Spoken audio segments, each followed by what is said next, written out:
Genesis 33. Og si Jacob mihayat sa iyang mga mata o ganiya karon nagapadulong kaniya si Esau ug ang upat ka gatos ka mga tawo uban kaniya ug ibahin-bahin niya ang mga bata kang Leah ug kang Raquel ug ang duha ka sulugoon nga babae ug ibutang niya ang mga sulugoon nga babae ug ang ilang mga bata sa unahan ug ipasunod si Leah ug ang iyang mga bata ug si Raquel ug si Jose mao ang didto sa ulay. Ug siya miagi sa tubangan nila ug midugo siya sa yuta sa nakapito hangtod nga miabot siya sa iyang igsuon ug si Esau midalagan sa pagsugat kaniya ug migakos kaniya ug mipaururay siya sa iyang liog ug iyang gihalukan siya ug minghilak sila ug giyahat niya iyang mga mata ug nakita niya ang mga babae ug ang mga bata ug miingon siya kinsa ba kini sila nga kuyog mo ug siya mitubag ang mga bata nga tungod sa grasya gihatag sa Dios sa imong ulipon unya mindula mga sulugon nga babae ug ang ilang mga bata ug minduko sila ug mindulo sab si Leah uban siya mga bata ug minduko sila ug sa ulahi minduol si Jose ug si Raquel ug ingon usab minduko sila ug siya miingon unsabay pasabot mo tungod niining tibuok nga pundok nga higsugutan ko ug siya mitubag aron mahamutan ako sa mga mata sa akong Ginoo ug miingon si Esau aduna ako'y igsuon ko pasagdi lamang nga kining ania kanimo maimo ug miingon si Jacob dili gipakiluoy ko kanimo kung ako nakakaplag karon og kahimutan sa imong mga mata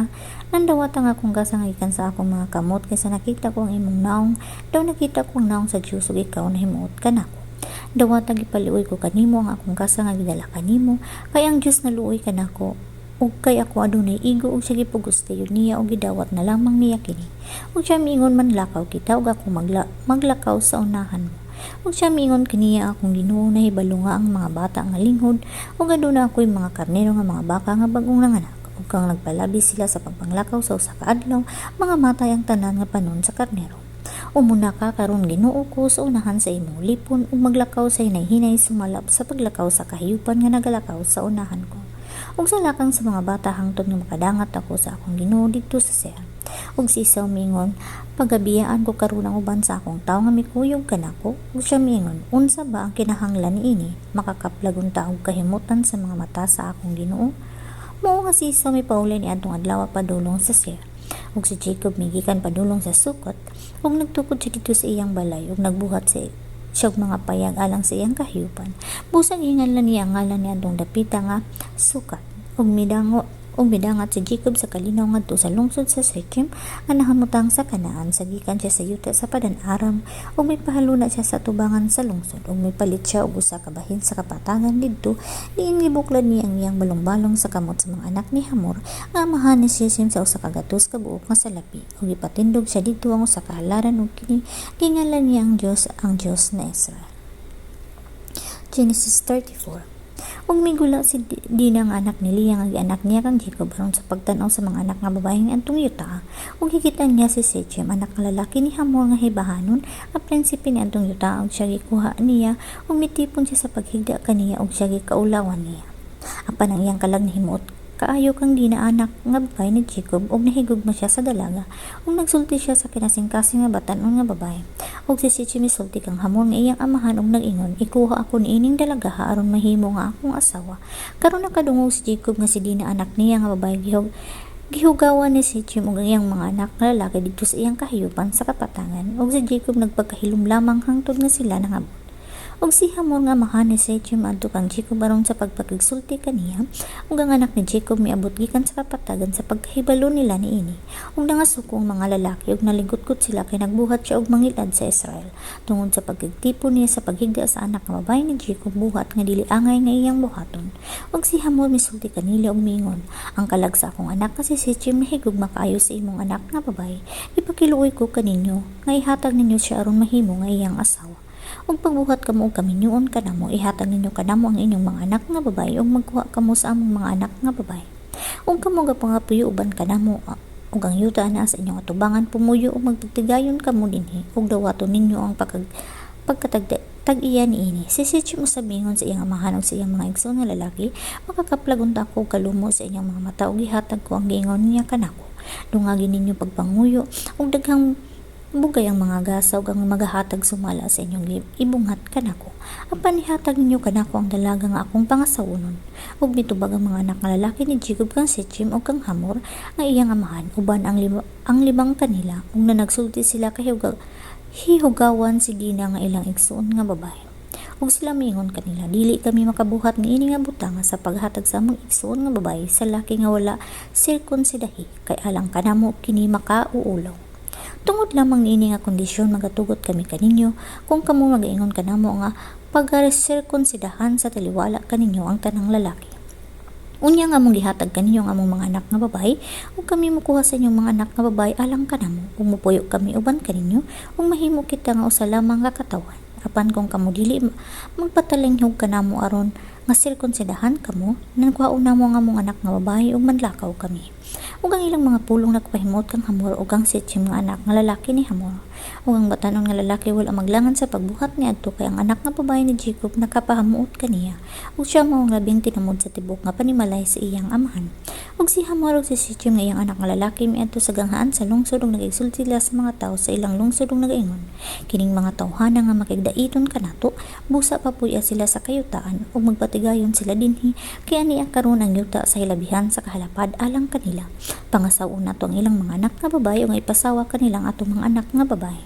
Apan ining usa lamang nga kondisyon nga itugot niining mga tawhana nga sila magpuyo uban kanato aron mahimo kita nga usa ka katawhon. Kung kita magpasirkunsidar sa tanan nga mga lalaki, miingon kanila nga mga sinirkunsidahan, dili ba ang ilang kahayupan ug ang ilang bahandi ug ang tanan nilang mananap mamaato, makiguyon lamang kita kanila ug pagapuyo sila uban kanato. Ug mintuman kang Hamor ug kang Sitsim ang iyang anak ang tanang mga magpanggula sa ganghaan sa lungsod ug nagpasirkunsidar sila sa tanan nga lalaki ang tanan nga nagpanggula sa ganghaan sa iyang lungsod. Ug nahitabo sa ikatulok adlaw sa mibati na sila og dako kaayo nga kasakit ang duha ka mga anak nga lalaki ni Jacob, si Simeon ug si Levi nga mga igsoon nga lalaki ni Dina. Mikuha ang tagsa-tagsa sa iyang pinuti ug nangadto sila sa lungsod nga walay kahadlok gayud ug gipamatay nila ang tanang mga lalaki. Ug si Hamor ug si Sitsim nga iyang anak nga lalaki gipatay nila sulab sa pinuti ug gikuha nila si Dina sa balay ni Sitsim ug nagpanggula sila. Ang mga anak nga lalaki ni Jacob nangadto sa mga nangamatay ug nagpanuli sila sa lungsod tungod kay gihugawan nila ang ilang igsuon nga babae. Gikuha nila ang ilang mga panon sa karnero ug mga baka ug ilang mga asno ug ang didto sa lungsod ug ang didto sa kaumahan. Ug ang ilang tanang mga bahandi ug ang tanan nilang mga bata ug ang ilang mga asawa gidala nila nga bihag ug gikawat nila bisan pagtanan nga diha sa balay. Unya mingon si Jacob kang Simeon kang Levi, nagapagubot kamo kanako sa pagbuhat kanako nga ditumnan sa pagpungluyo niining yuta. Ang kananon ug ang persehanon ug duha lamang akong idawit mga tawo kung managtingom sila batok kanako ug pagalagaw ako ug ang akong panimalay ug sila ming tubag iluon ba di ay niya ang among igsoon nga babaye daw ingon usa ka bigaon. Genesis 35. Ug miingon ang Dios kang Jacob, tumindog ka ug tumanga sa Bethel ug magbuyo ka dito ug magbuhat ka usa ka halaran alang sa Dios nga mitungha kanimo sa pagkalagaw mugikan sa imong igsuon nga si Esau. Unya si Jacob miingon sa iyang panimalay ug sa tanang mga diha uban kaniya sa likoy ninyo ang laing mga Dios nga naa sa taliwala kaninyo ug magahiminlo kamo ug ilisan ninyo ang inyong mga biste. Ug manindog kita ug manmungas kita sa Bethel ug magabuhat ako dito og halaran alang sa Dios nga nagtubag kanako sa adlaw sa akong kagul-anan ug naguban siya kanako sa dalan nga akong gilaktan. Ug gihatag nila kang Jacob ang tanan mga Dios nga lain nga diha sa ilang kamot ug ang mga ariyos nga diha sa ilang dalungan ug gitaguan kini ni Jacob sa ilalom sa usa ka kahoy nga ensina nga diha sa haduol sa Sichem. Ug ming panaw sila ug ang kahadlok sa Dios dito sa ibabaw sa mga kalungsuran nga naglibot kanila ug wala magpadayon sa pag-apas nga mga anak ni Jacob. Ug midangat si Jacob sa Luz nga diha sa yuta sa Kanaan kini mao ang Bethel. Siya ang tibuok nga katawhan nga mingkuyog kaniya ug nagtukod siya dito sa kahalaran nga iyang gihingalan ang dapit El Bethel kay dito mitungha kaniya ang Dios sa pagkalagyo niya gikan sa tubangan sa iyang igsuon nga lalaki. Ug namatay si Deborah nga iwan ni Rebecca ug gilubong siya sa ubos sa Bethel sa ilalom sa usa ka kahoy nga ensina ug hingalan nila ang iyang ngalan Alon Bakot, kahoy sa paghilak. Ug ang Dios mitungha pag-usab kang Jacob sa pagbalik niya gikan sa padan-aram ug siya gipanalanginan niya ug miingon ang Dios kaniya, ang imong ngalan si Jacob dili nga panghinganlan ang imong ngalan nga si Jacob kundi si Israel na mao ang imong ngalan ug siya gihinganlan sa iyang ngalan nga Israel. Ug miingon ang Dios kaniya, ako mao ang Dios nga makagagawong sa nga tanan, magmubangon ka ug magdaghan ka usa ka nasod ug bundok sa mga nasod, mangagikan kanimo ang mga hari mangagikan sa imong mga hawak ug ang yuta nga gihatag ko kang Abraham ug ang Isaac igahatag ko kini kanimo ug sa imong kaliwatan sa ulahin nimo igahatag ko ang yuta ug may pahawa ang Dios gikan kaniya dapat diin siya nagigsulti kaniya ug sa Jacob nagubok og usa ka haliging na hanumanan sa dapit diin dito siya nagigsulti kaniya ug sa haliging nga batog iyang gibuon ang lana ang babaw niini Ug katong dapita gihingan na Jacob sa ngalan nga Bethel, diay nakigsulti ang Dios kaniya. Og may panaw sila gikan sa bit og may gilayon pahatod sa pag-abot sa Efrata ug si Raquel giulan-ulan og may kakuli sa iyang pag-anak. Ug nihitabo nga sa may makakuli sa iyang pag-anak miingon kaniya ang mananabang dili ka mahadlok kay makabaton pa ikaw og usa ka anak nga lalaki. Ug nihitabo nga si Mihalin ang iyang kalag kay namatay siya. Naghingalan niya ang iyang ngalan Binuni, anak sa akong kagulanan, apan ang iyang amahan ang hingalan kaniya Benjamin, anak sa akong kamot nga to. Og namatay si Raquel og ilubong siya sa dalan sa Efrata nga mao ang Bethlehem. Og